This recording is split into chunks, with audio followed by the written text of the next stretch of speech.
The Lion, the Witch, and the Wardrobe by C.S. Lewis, Part 2. The morning after Edmund disappears is heavy with dread. Even the air feels colder, as if the forest knows one of the children has slipped toward danger. Peter, Susan, and Lucy stand outside Mr. Beaver's home, anxiety tightening their chests. Peter runs a hand through his hair, trying to stay calm and responsible, though his voice shakes. "It's my fault. I should have watched him. I should have—" Susan places a gentle hand on his arm. "Peter, don't. He made his choice. We just have to find him." Lucy stares at the frozen river with tears welling in her eyes. "Edmund, why did you go? Was it something I did?" She feels guilt swirl inside her until Mr. Beaver's firm but kind voice cuts through. "There's no time to waste," he says. "If the witch has him, she'll use him, and she won't waste a moment." They set off immediately. Snow crunches beneath their feet as they trek through forest and open fields. The witch's influence feels weaker now.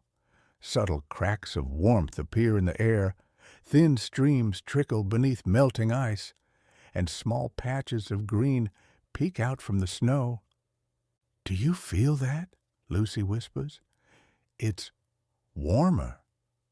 Susan nods. "Something's changing." Mr. Beaver smiles.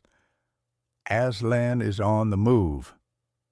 Those words vibrate through the children like a heartbeat of hope. None of them fully understand what they mean yet, but they feel it. As they continue, the sky above them brightens. Birds, silent for so long, begin to chirp. A soft breeze carries the faint smell of earth instead of frozen air.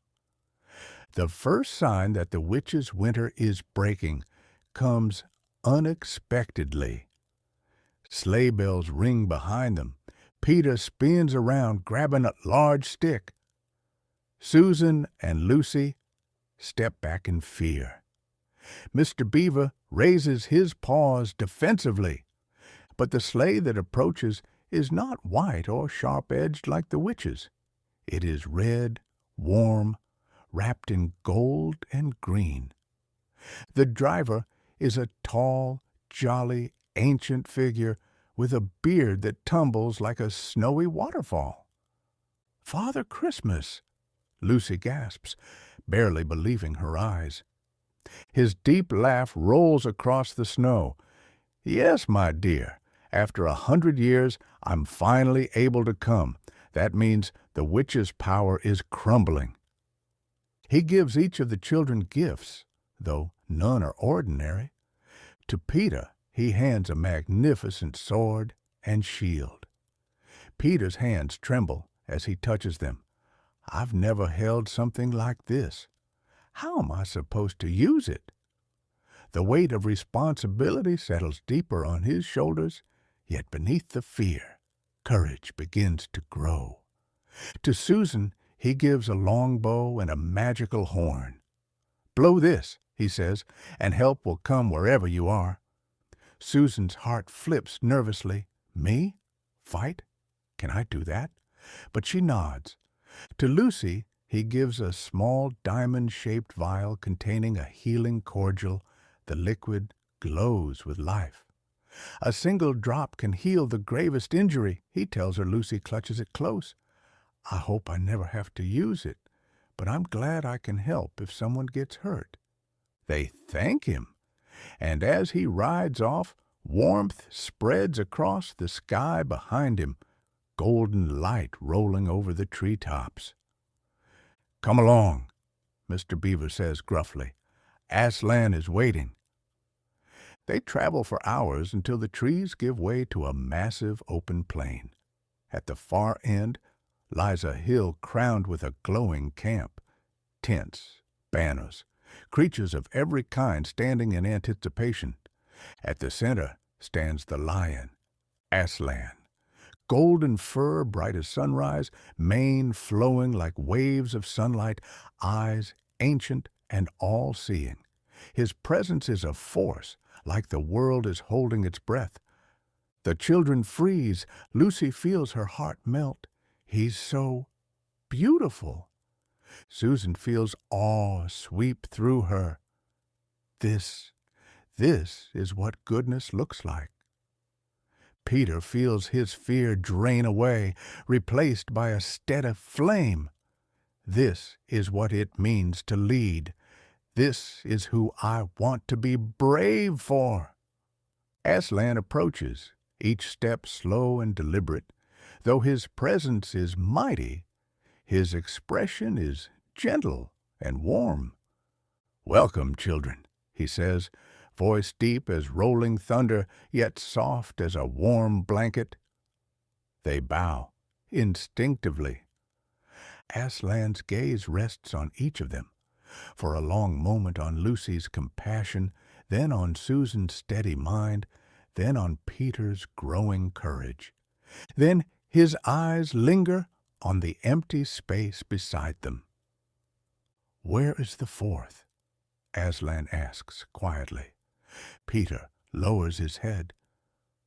He betrayed us. He went to the witch." Aslan's expression softens, but not in surprise. "All shall be done that can be done," he says. Those words offer hope, though they don't understand them yet. Meanwhile, Edmund is trudging beside the witch's sleigh. His body aches from cold. His heart sinks with every step. The witch no longer speaks kindly. She snaps, scolds, and drags him through snowdrifts. He realizes, slowly, painfully, she lied to me. She doesn't care at all. She only wants power. When a stranger tries to help Edmund on the road, the witch turns him into stone with a flick of her wand. Edmund gasps. His stomach churns. She'd do that to me, too, if she didn't need me. He is no longer just scared. He is ashamed. Back at Aslan's camp, the children wake to a commotion. A fox has arrived, panting, reporting that the witch's wolves are on the move. Aslan's warriors, centaurs, leopards, eagles, rush into the forest. Peter's heart thunders. I have to do something. I can't be useless while Edmund is out there. I can't let the others risk themselves without me. Aslan looks at him. Peter, there will be a moment soon when you must be brave. Peter swallows. Will I be ready? Aslan smiles faintly. That is something you discover, not something you are told. Soon after, a battle breaks out near the river. A group of wolves ambushes Aslan's scouts. Peter, without thinking, runs into the fray. The largest wolf lunges toward Susan, fangs gleaming. Peter raises his sword. Fear screams inside him. I can't do this. I can't do this. But he swings anyway. The blade hits its mark. The wolf collapses. Peter stands shaking, chest rising and falling rapidly. Susan runs to him and clutches his arm. Are you all right? Peter can barely speak. But Aslan approaches and touches his shoulder, eyes filled with pride. Well done, Aslan says. You have shown true bravery. Peter's chest warms with a mix of relief, terror, and pride. Meanwhile, the wolves retreat, and Aslan's forces discover Edmund tied up in the witch's supply camp nearby. They rescue him in a daring nighttime assault. Edmund collapses into the arms of Aslan's soldiers, exhausted and trembling. The next morning, he sees Aslan waiting for him. Edmund walks forward slowly, ashamed. I was foolish. I didn't see. I shouldn't have. His voice shakes. I'm sorry. Truly. Aslan leans forward and touches his mane to Edmund's forehead in a gesture of deep forgiveness. Your past is your own, Aslan murmurs, but it need not define you. Edmund closes his eyes. For the first time in a long time, he feels clean, whole, seen.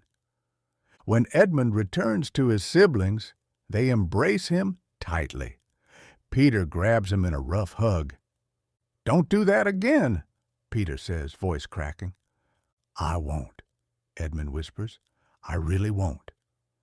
But peace doesn't last for long. A cold wind sweeps across the camp. Snow swirls like angry spirits. The witch enters Aslan's camp with an entourage of ghouls and creatures of darkness. Her voice cuts through the air like a knife. "You have a traitor," she declares. "According to the deep magic, his life is mine." Edmund stiffens. Lucy clutches his arm. Susan draws him close. Peter steps in front of him. "No," Peter snaps. "You can't have him." But the witch smiles cruelly. "He betrayed his blood. The law says the traitor belongs to me." Aslan steps forward. "Peace," he says. He speaks privately with the witch. Their voices are hushed but intense. Sharp whispers, low growls, rising fury. At the end, the witch's lips curl into a cold, satisfied smile. Aslan returns to the siblings. "It is settled," he says, but his eyes are full of sorrow. That night, while the camp sleeps, Aslan walks away from the tents, head low, mane rippling in the moonlight. Susan and Lucy wake and see him leaving. "Aslan, where are you going?" Susan calls softly. He turns to them with a heavy, gentle look. "You may follow me to a point." They walk beside him until he reaches the stone table, a great ancient slab beneath the bleak moon. The witch's minions surround it. Susan's breath catches. "Aslan, no!" Lucy grabs his mane. "Please don't leave us." Aslan nuzzles her tenderly. "Courage, dear hearts." He steps forward. The witch orders her creatures to bind him. Aslan submits without resistance. Susan sobs into Lucy's shoulder. The witch raises her blade, and with a single, merciless stroke, Aslan falls. Lucy collapses. Susan's cries echo through the trees. The witch raises her arms triumphantly. "Now the kingdom is mine forever." Her army cheers. When they finally leave, the forest is silent again. Susan and Lucy run to Aslan's body, collapsing against his still form, sobbing until their voices break. Lucy whispers through tears, "Aslan, how can we go on now?" They stay with him until the first light of dawn. A crack splits the air. The stone table breaks in two. They whirl around. Aslan stands there, radiant, golden, eyes bright with living fire. "Do not fear," he says gently. Though the witch knew the deep magic, she did not understand the deeper magic still.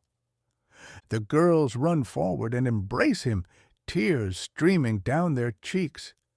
"Aslan, you're alive." "Yes," he says warmly. "Death has begun to work backward. Now, let us go to battle." He kneels. Lucy and Susan climb onto his back. With a thunderous roar, Aslan charges into the sunrise.